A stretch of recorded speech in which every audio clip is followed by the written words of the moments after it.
দুই দফা সিন্ডিকেট সভা শেষে অনির্দিষ্টকালের জন্য বন্ধ ঘোষণা করা হয়েছে ঢাকা বিশ্ববিদ্যালয়। অবিলম্বে শিক্ষার্থীদের হল ছাড়ার নির্দেশ দিয়েছে বিশ্ববিদ্যালয় প্রশাসন।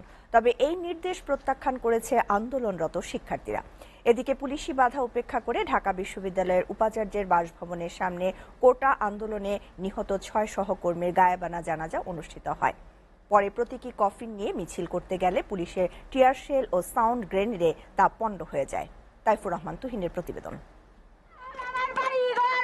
কোটা আন্দোলনে নিহত 6 সহকর্মীর গায়েবানা জানাজার প্রস্তুতির মধ্যেই বিশ্ববিদ্যালয়ের ছাত্রাবাস ছাড়ার ঘোষণায় ঢাকা বিশ্ববিদ্যালয়ের উপাচার্যের বাসভবনের সামনে বিক্ষোভে ফেটে পড়ে সাধারণ শিক্ষার্থীরা।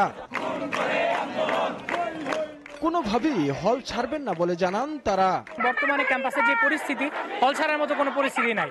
আমরা ছাত্রলীগ ছাড়া করেছি সারা রাত এই হলকে, আমাদের হলে আমরা থাকবো এবং আমাদের ভিসিকে এটা বলতে হবে। বিকেল 3টায় রাজু ভাস্কর্যের সামনে গায়েবানা জানাজা অনুষ্ঠিত হওয়ার কথা থাকলেও পুলিশের বাধার কারণে সেখানে আসতে পারেনি শিক্ষার্থীরা।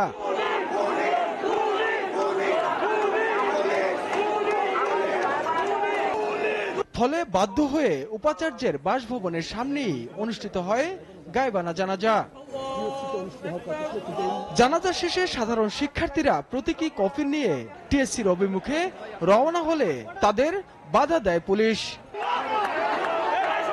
প্রথম ব্যারিকেড ভেঙে শিক্ষার্থীরা সামনে এগোতেই পুলিশের মুহুর্মুহু সাউন্ড গ্রেনেড ও টিয়ার সেল।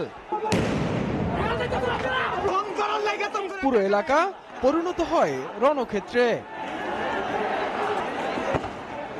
পুলিশের সাউন্ড গ্রেনেড ও টিয়ার সেলে ছত্রভঙ্গ হয় শিক্ষার্থীদের বিক্ষোভ মিছিল। এতে আহত হয় বেশ কয়েকজন। এদিকে সকাল থেকেই ছাত্ররা যাতে ঢাকা বিশ্ববিদ্যালয়ে ঢুকতে না পারে সেজন্য প্রতিটি গেটেই ব্যারিকেড তৈরি করে police. Taifur Rahman Tuhin, SA TV, Dhaka.